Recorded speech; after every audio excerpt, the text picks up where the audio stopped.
घर की चौखट का मजबूत किनारा, पिता ही है जीवन का सच्चा सहारा। पिता रोटी है, कपड़ा है, मकान है। पिता नन्हे से परिंदे का पूरा आसमान है। पिता है तो दुनिया के सारे सपने अपने हैं। पिता है तो बाजार के सारे खिलौने अपने हैं। एक बहुत ही प्यारी सी कहानी। एक गरीब आदमी था, उसका एक ही बेटा था।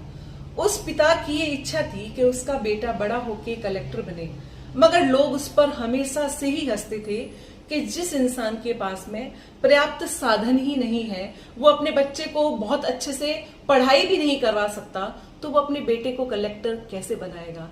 मगर पिता ने कभी भी अपनी हिम्मत नहीं हारी, उस ईश्वर पे अपना विश्वास कभी भी कम होने नहीं दिया। बेटा भी बहुत अच्छा था, बेटे की पढ़ाई की लगन बहुत अच्छी थी। वो हमेशा अपने पिता से कहता था, देखना एक दिन मैं कलेक्टर जरूर बनूंगा। पिता और पुत्र दोनों ने ही बहुत मेहनत की और एक दिन वो आया जब बेटा कलेक्टर बन गया था। वो कलेक्टर बना और सबसे पहली बार वो उस कलेक्टर की कुर्सी पर बैठा।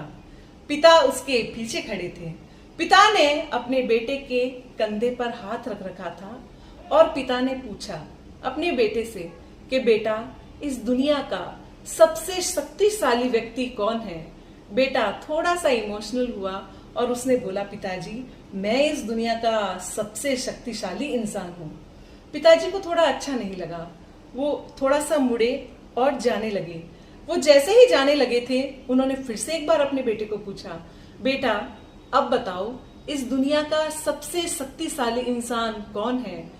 उस बेटे ने बहुत ही प्यार से बोला, आप इस दुनिया के सबसे शक्तिशाली इंसान हो पापा। पिताजी बोले, अभी तो तुमने कहा था कि तुम हो और अब बोल रहे हो कि मैं हूं।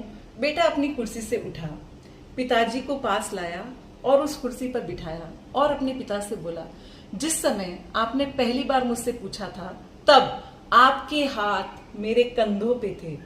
जिस बेटे के कंधे पर पिता का हाथ होता है वो इस दुनिया का सबसे शक्तिशाली व्यक्ति होता है। और जब दूसरी बार आपने मुझसे पूछा था तो आपके हाथ मेरे कंधों पर नहीं थे। कहानी अगर पसंद आई हो तो एक लाइक करना, शेयर करना एंड फॉलो जरूर करना। Thank you so much. जय श्री कृष्ण।